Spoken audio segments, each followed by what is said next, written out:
오늘 우리에게 주시는 하나님 말씀 신약 성경 골로새서 3장 10절 한 절 말씀입니다.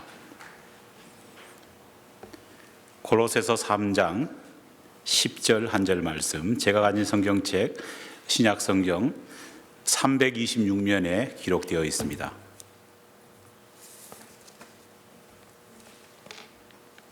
주신 하나님 말씀 봉독하여 올리겠습니다. 새 사람을 입었으니 이는 자기를 창조하신 이의 형상을 따라 지식에까지 새롭게 하심을 입은 자니라. 아멘. 새로운 한 해가 밝았습니다. 하나님이 주시는 풍성한 은혜가 여러분의 가정과 또 하시는 일 가운데에 풍성하게 임하기를 간절히 축원합니다. 한국의 어느 초등학교에서 국어 시험 시간에 이런 문제가 나왔다고 합니다. 다음 빈칸에 들어갈 알맞은 말을 채워보세요. 문제가 뭐냐 하면 이렇습니다. 한번 맞춰보십시오. 대답은 하지 마시고 마음속에만 담아 주십시오. 결심했던 마음이 사흘을 넘기지 못하고 느슨하게 풀어져 버리는 것을 뜻하는 사자성어를 적어보세요. 작하고 갈로, 그 다음에 삼하고 갈로가 되어 있습니다. 아마 우리 대부분은 이 질문의 답을 쉽게 알아챘을 겁니다. 정답은 말하지 않아도 작심삼일 아닙니까? 하지만 그날 시험을 치른 이 학생 가운데 한 어린이가 아주 기발한 이 정답을 냈습니다. 본인 스스로가 정답이죠. 그 답이 뭐냐? 이랬습니다. 작갈로, 삼갈로지 않습니까? 그런데 이 친구는 뭐라고 적었느냐? 작은 삼촌이라고 적었습니다. 아마 이 아이의 작은 삼촌이 항상 보이는 모습이 결심은 하지만은 잘 지키지 못하는 작심삼일의 나약한 모습을 보였던 것 같아요. 그래서 작은 삼촌이라 그렇게 적었습니다. 우리는 이 아이의 모습을 통해서요, 이 작은 삼촌, 어른을 향한 이 아이의 얼마나 안타까운 마음이 있는지를 충분히 느낄 수 있습니다. 하지만 결심한 일을 잘 지키지 못하는 이런 모습이 꼭 그 어린아이의 작은 삼촌의 모습만 그럴까요? 결코 그렇지 않습니다. 우리 주변에는 수많은 작은 삼촌들이 존재합니다. 아니, 당장 그 작은 삼촌이 저일 수도 있고 여러분 자신일 수도 있는 겁니다. 다시 말해서 우리는 작심삼일이라고 하는 이 말 앞에서는요, 어느 누구도 자유롭지 못합니다. 아멘? 예, 안 그러신 줄 알고 그냥 계시네요. 그렇다면 왜 우리는 이렇게 결심한 것을 잘 지키지 못하는 것일까요?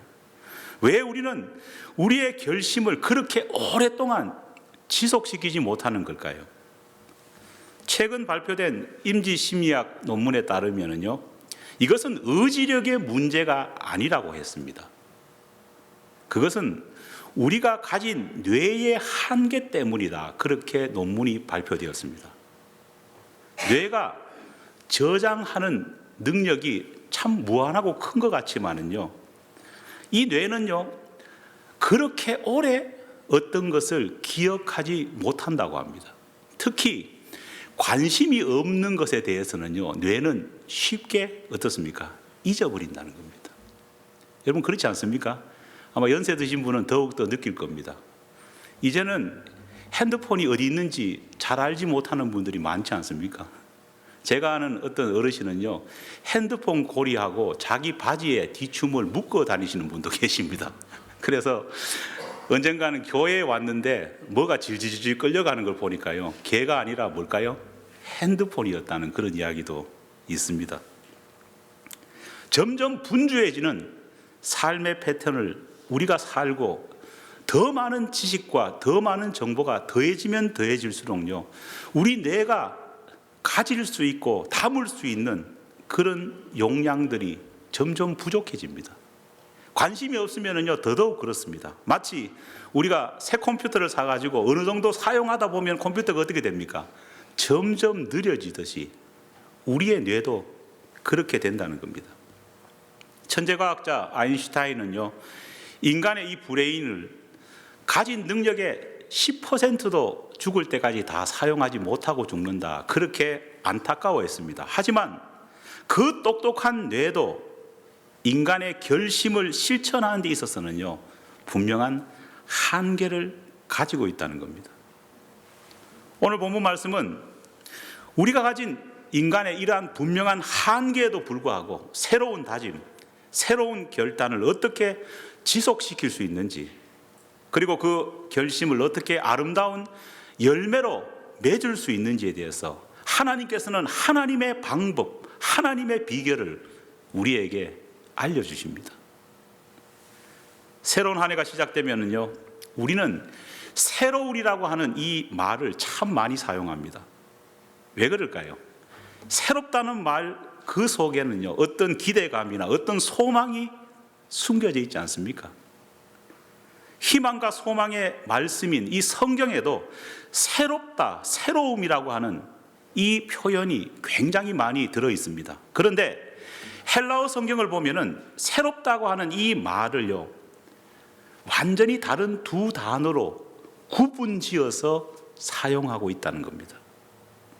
오늘 본문 말씀이 바로 그것을 보여주는 대표적인 예입니다. 오늘 본문 말씀을 우리 한 목소리로 같이 한번 봉독해 보겠습니다. 같이 한번 읽어볼까요?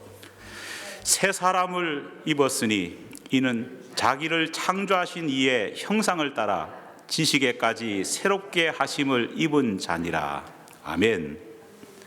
우리말 성경에 보면은 이 새롭다는 의미의 이 새자가 이 본문 말씀에 모두 몇 번 나옵니까? 2번이 나오고 있습니다.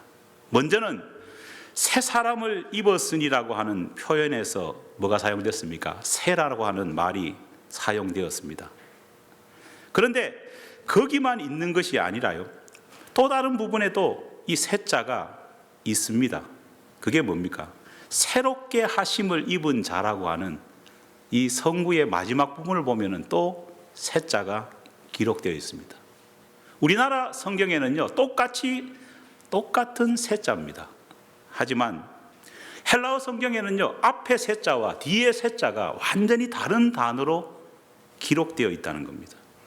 먼저 앞쪽에 새 사람을 입었으니라고 하는 부분에서 사용된 헬라어 새라고 하는 단어는요, 네오스라고 하는 단어가 사용됩니다. 이 네오스라는 말은요, 젊고 신선하다, 그런 뜻을 가진 말입니다. 그런데 우리가 착각하지 말아야 될 것은요, 젊고 신선하다고 하는 이 네오스가 우리가 소위 흔히 말하는 신상을 뜻하는 것은 아닙니다. 금방 출시되어 가지고 따끈따끈한 새로운 상품, 그런 것을 의미하는 새가 아니라는 겁니다. 이 네오스는요, 어떤 거냐? 이미 오래되고 낡은 것이지만은요, 어떤 조치를 취함을 통해서, 어떤 시술을 취함을 통해서 새 것처럼 만든다는 그런 의미를 가지고 있습니다. 예를 든다면은요, 네오스가 말하는 새로움이라는 것은 늙어 보이는 어떤 사람이 말 그대로 때 빼고 광을 내어 가지고 아주 젊은 모습으로 나타난다는 그런 의미를 가지고 있습니다. 우리 그런 말 많이 하지 않습니까?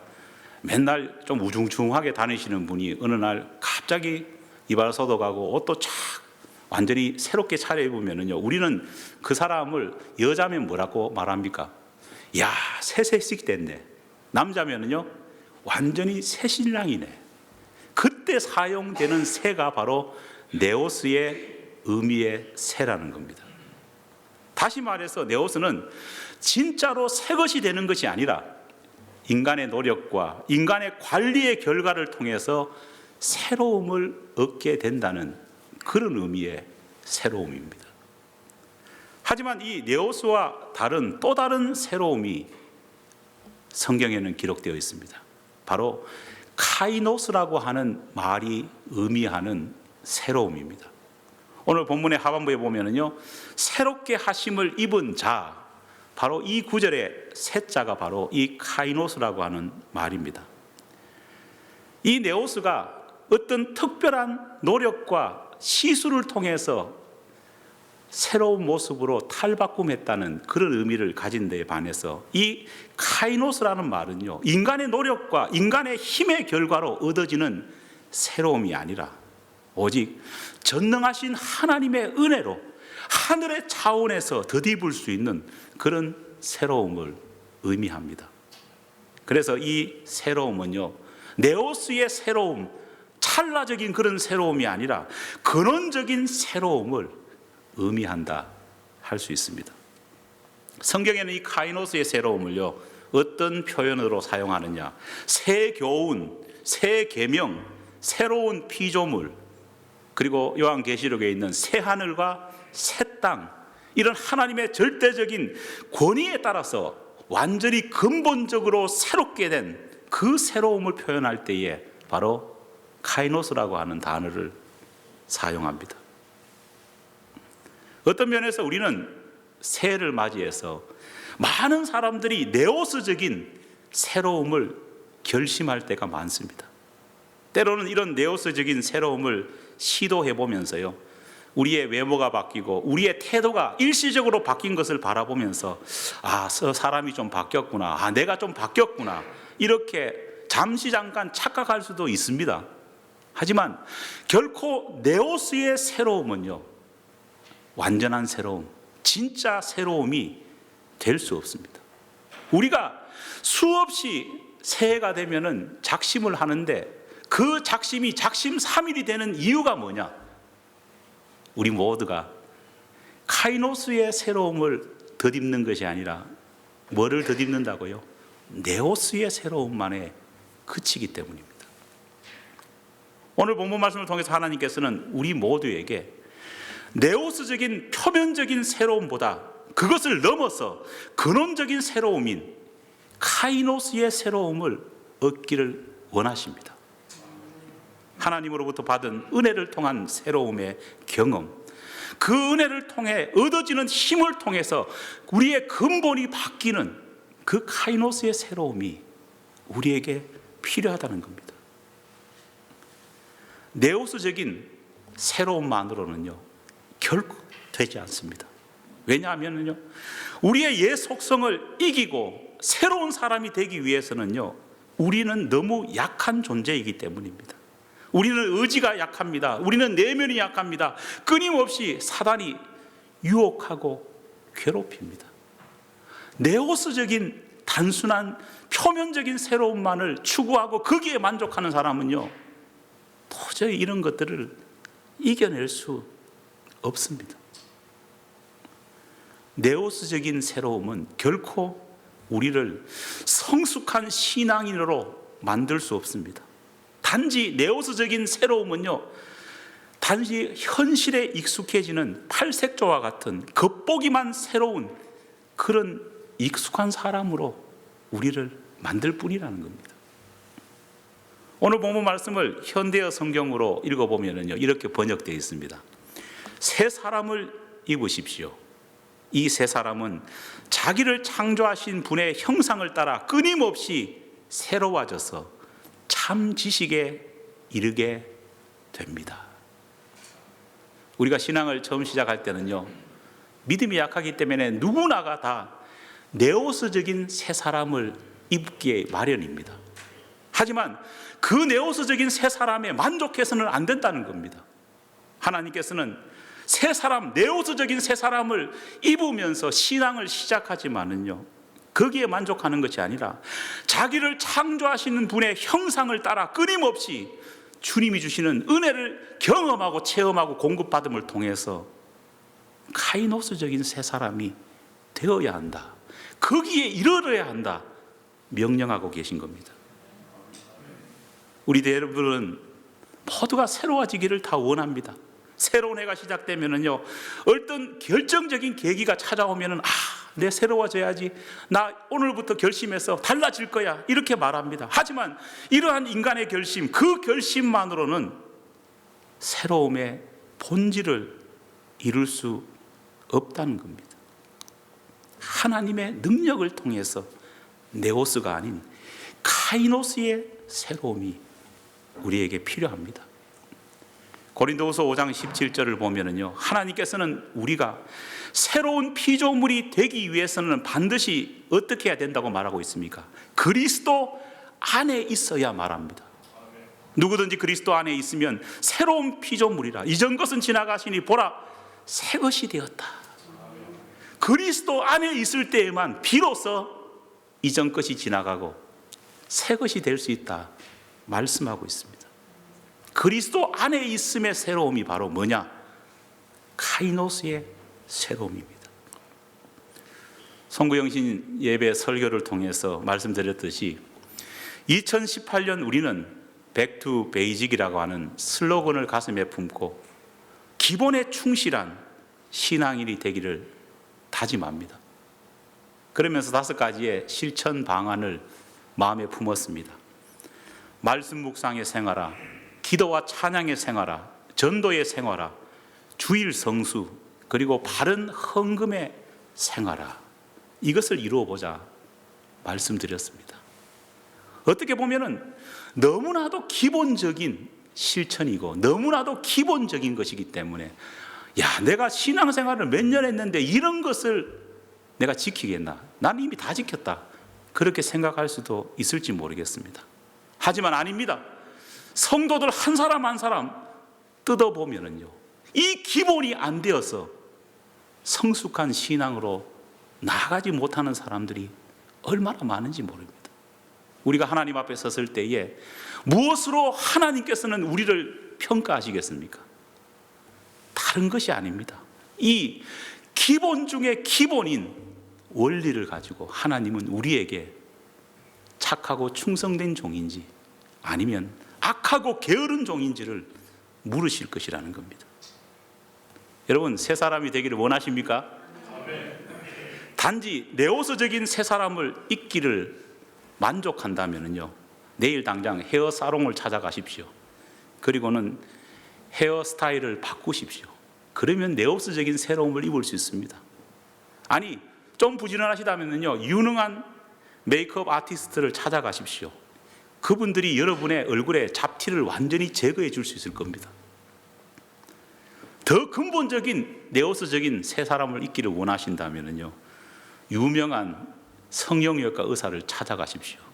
요즘은 기술이 발달해가지고요, 얼마나 잘 뜯어고치는지 모릅니다.